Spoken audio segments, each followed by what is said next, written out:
Good morning all of students.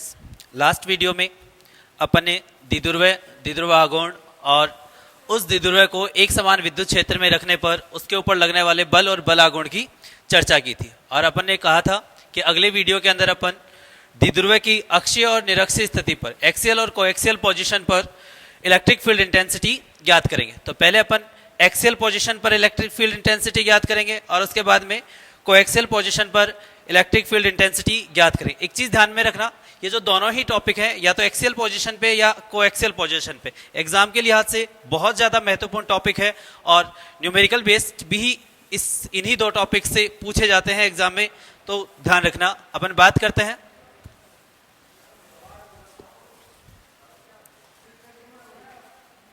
द्विध्रुव की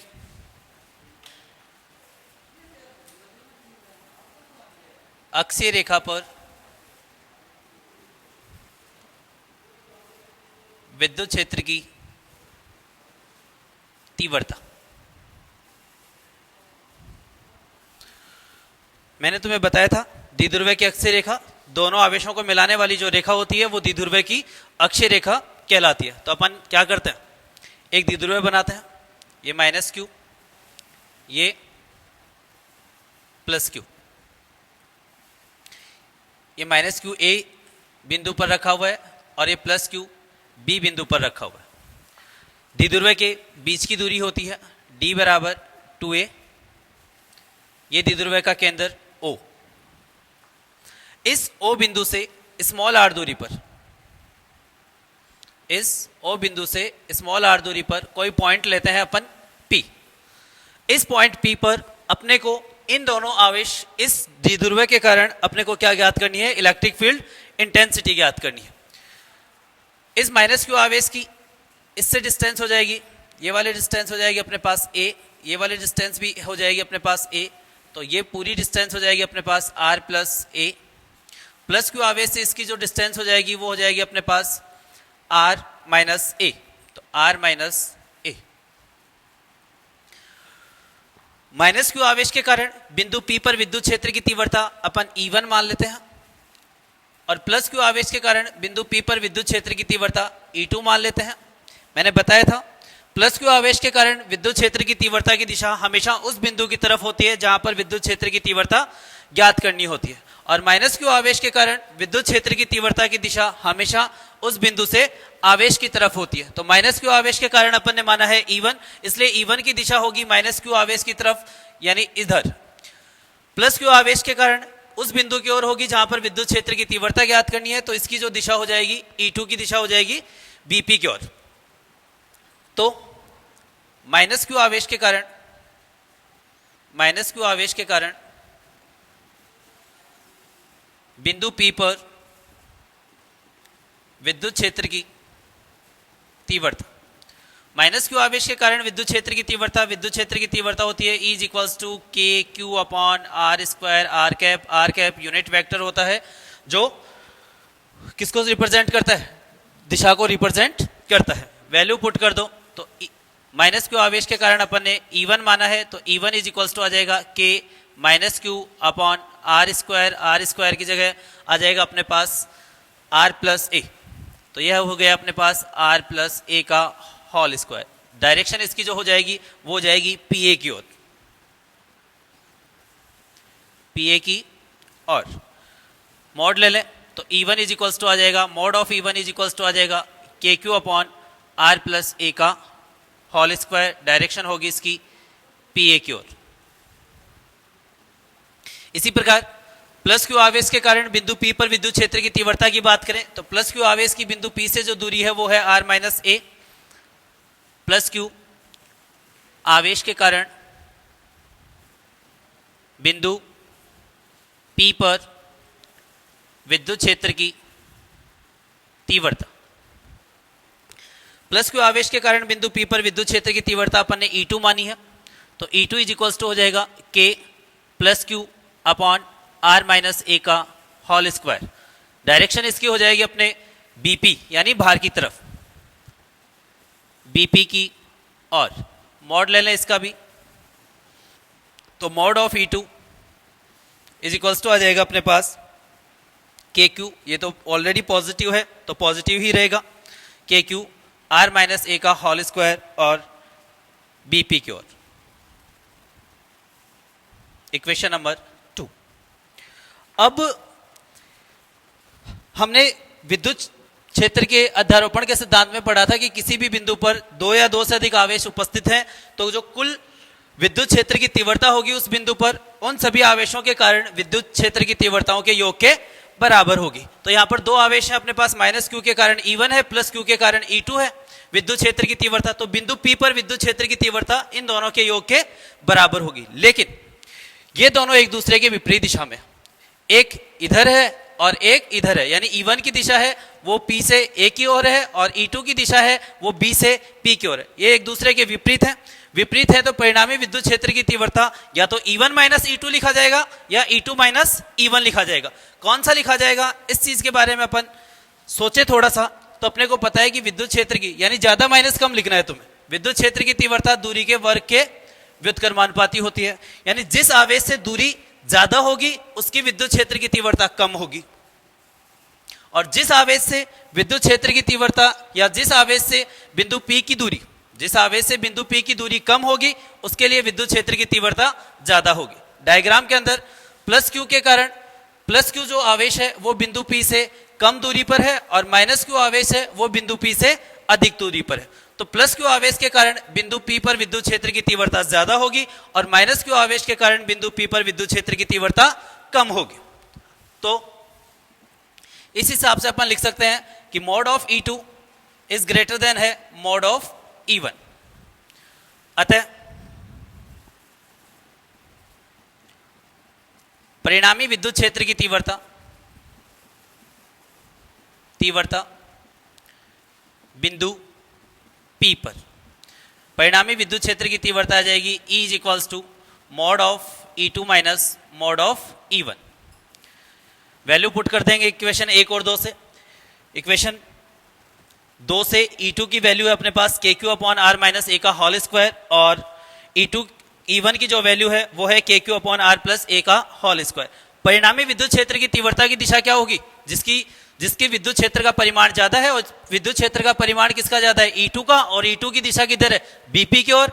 तो परिणामी विद्युत क्षेत्र की तीव्रता की दिशा भी किधर हो जाएगी, BP की ओर, जो अपन लास्ट में लिख देंगे।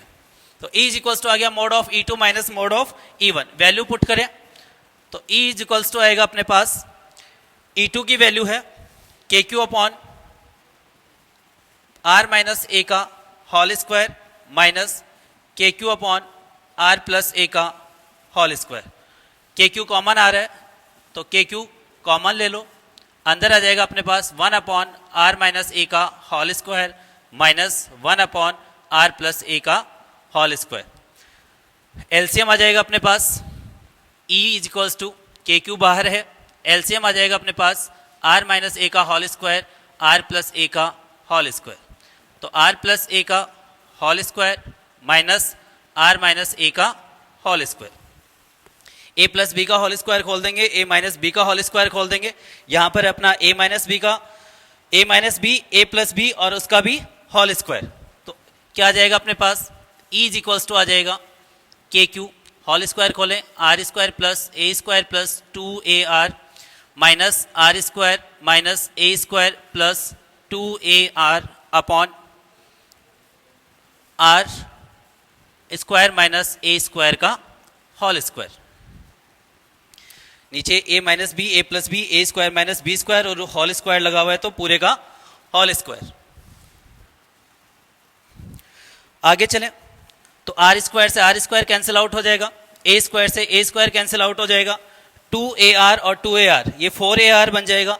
वैल्यू रख देते हैं अपन, तो E इज इक्वल्स टू आ जाएगा अपने पास, E इज इक्वल्स टू आएगा KQ ऐसे कैसे, अंदर आएगा अपना 4AR upon R square minus A square का होल स्क्वायर।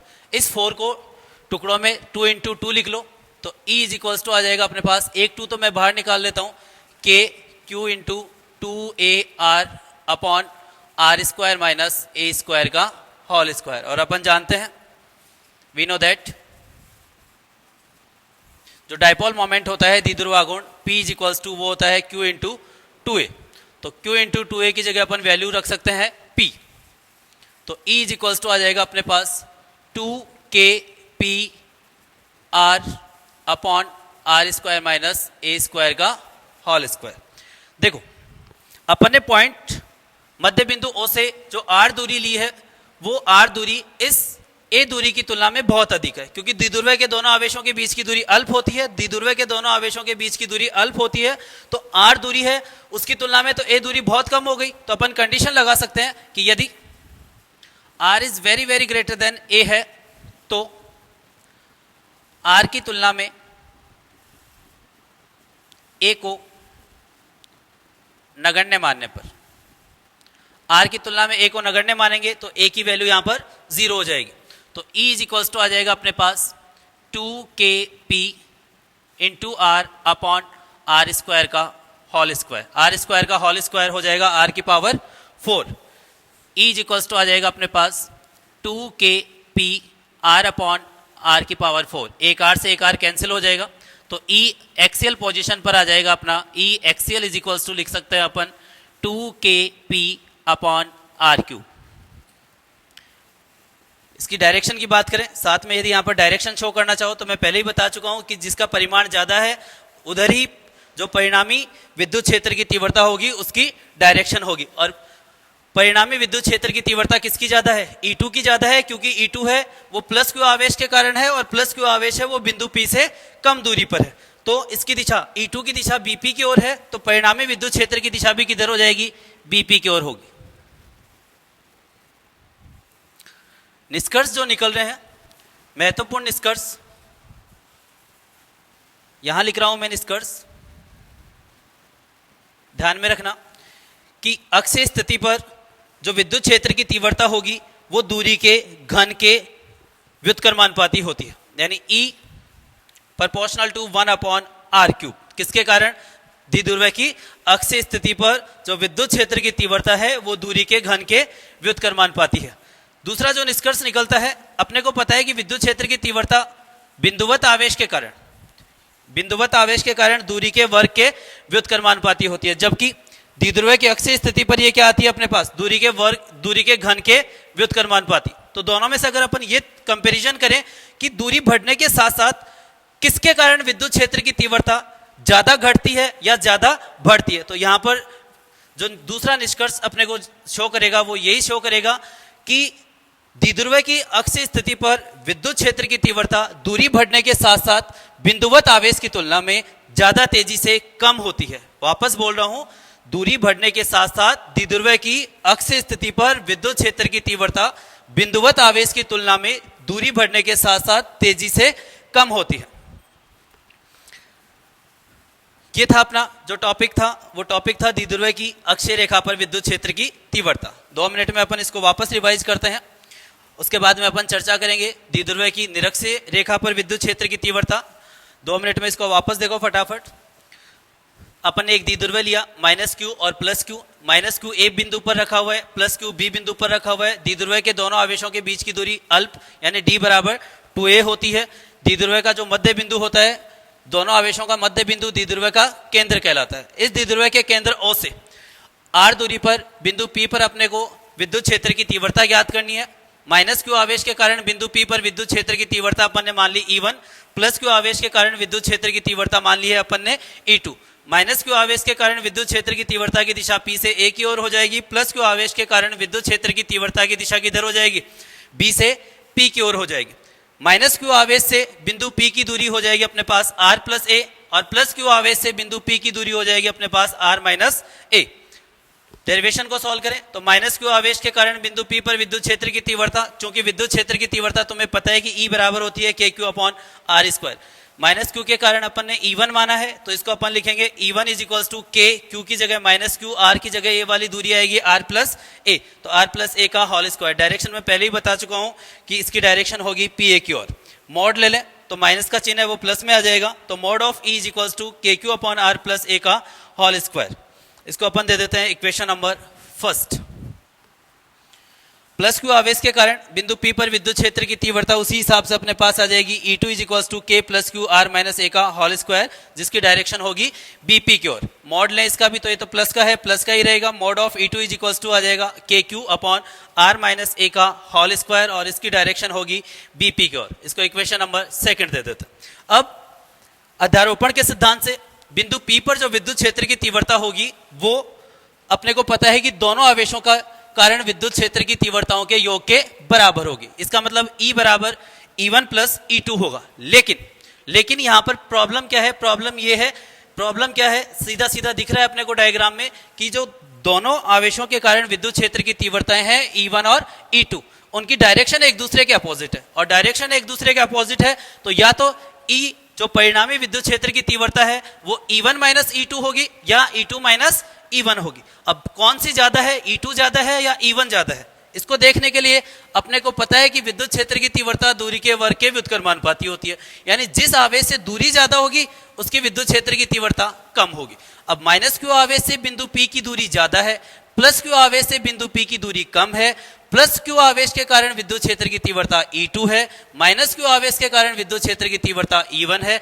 तो पक्की बात है कि प्लस क्यू आवेश कम दूरी होने के कारण क्या होगा? ज्यादा होगा, यानी E2 की वैल्यू ज्यादा होगी और E1 की वैल्यू कम होगी। तो परिणामी विद्युत क्षेत्र की तीव्रता क्या आ जाएगी अपने पास?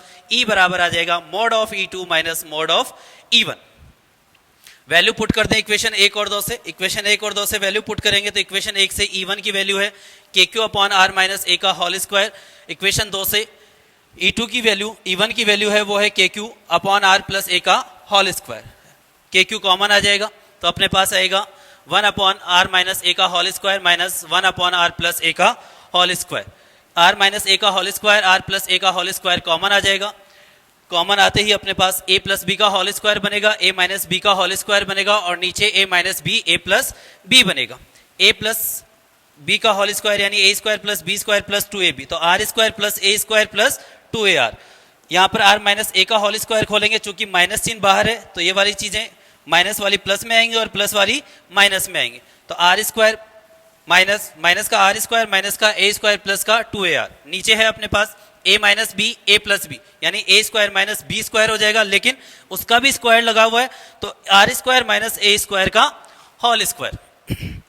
जो कैंसिल होने वाली चीजें हैं उनको कैंसिल आउट कर दो। आर स्क्वायर से आर स्क्वायर कैंसिल हो जाएगा, ए स्क्वायर से ए स्क्वायर कैंसिल हो जाएगा, 2ar और 2ar आपस में ऐड हो जाएंगे तो बन जाएगा 4ar। इस 4 को डिवाइड कर लो 2 इंटू 2 में तो 2kq into 2ar। q into 2a dipole moment होता है जिसको p से रिप्रेजेंट करते हैं। p इज इक्वल टू आ जाएगा अपने पास q इंटू 2a। ऊपर वाली इक्वेशन में वैल्यू पुट करें तो e इज इक्वल टू आ जाएगा अपने पास 2kpr upon R square minus A का होल स्क्वायर। अब डायपोल मोमेंट, डायपोल की जो डेफिनेशन होती है उसमें दोनों आवेश होते हैं वो अल्प दूरी पर होते हैं और दोनों आवेश अल्प दूरी पर हैं तो इसका मतलब जो उनकी आधी दूरी होगी वो तो और भी ज्यादा कम होगी, और यदि वो दूरी और भी ज्यादा कम है तो उसको r की तुलना में अपन क्या कर सकते हैं? नेग्लेक्ट कर सकते हैं। तो मैंने यहाँ पर यही लिखा है, कंडीशन लगा दी है कि यदि r की जो वैल्यू है वो a की तुलना में बहुत ज्यादा है तो उसको अपन a को नगण्य मान लेंगे तो a को कैंसिल छोड़ दिया है अपन ने।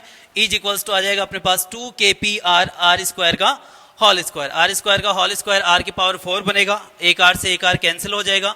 एक्सियल पोजिशन पर अपनी विद्युत क्षेत्र की तीव्रता की जो वैल्यू आएगी वो आ जाएगी ई एक्सियल बराबर 2kp upon R cube. Direction उसी दिशा में होगी जिस दिशा में या जिसके लिए विद्युत क्षेत्र की तीव्रता का मान ज्यादा है, और विद्युत क्षेत्र की तीव्रता का मान E2 का ज्यादा है तो इसका मतलब और E2 की डायरेक्शन BP की ओर है तो परिणामी विद्युत क्षेत्र की तीव्रता की डायरेक्शन भी किधर होगी? BP की ओर होगी। निष्कर्ष जो निकला है, निष्कर्ष सीधा सीधा अपने को दिख रहा है। पहला निष्कर्ष जो निकला है कि विद्युत क्षेत्र की तीव्रता जो है किसके कारण? द्विध्रुव के कारण। कौन सी स्थिति पर? अक्षीय स्थिति पर। क्या होगी? दूरी के वर्ग के व्युत्क्रमानुपाती होगी, जो मैंने यहाँ पे राइट किया है कि विद्युत क्षेत्र की तीव्रता एक्सियल स्थिति पर, द्विध्रुव की एक्सियल स्थिति पर दूरी के घन के व्युत्क्रमानुपाती होती है। दूसरा जो निष्कर्ष निकलता है, दूसरा निष्कर्ष निकलता है कि बिंदुवत आवेश के कारण विद्युत क्षेत्र की तीव्रता 1 अपॉन आर स्क्वायर यानी आर स्क्वायर के व्युत्क्रमानुपाती होती है, जबकि द्विध्रुव के लिए निष्कर्ष निकला है आर क्यूब के व्युत्क्रमानुपाती होती है। इसका मतलब ये हुआ कि जैसे जैसे अपन दूरी बढ़ाते जाएंगे बिंदु P की आवेशों से तो बिंदुवत आवेश की तुलना में किसकी तुलना में? बिंदुवत आवेश की तुलना में द्विध्रुव की अक्षीय स्थिति पर दूरी बढ़ने के साथ साथ विद्युत क्षेत्र की तीव्रता तेजी से कम होती जाएगी। और एक छोटा सा निष्कर्ष ये भी निकलता है कि ई एक्सियल यानी डायपोल मोमेंट की वैल्यू यदि ज्यादा होगी, डायपोल ज्यादा है तो डायपोल मोमेंट ज्यादा होगा, और यदि डायपोल मोमेंट की वैल्यू ज्यादा है तो एक्सियल पोजीशन पर इलेक्ट्रिक फील्ड इंटेंसिटी की वैल्यू भी क्या होगी? ज्यादा होगी। नेक्स्ट वीडियो में अपन जो बात करेंगे वो बात करेंगे द्विध्रुव की निरक्षीय रेखा पर विद्युत क्षेत्र की तीव्रता। तुम लोग इसको ऐसे के ऐसे राइट कर सकते हो और अपने नोट्स भी बना सकते हो। धन्यवाद।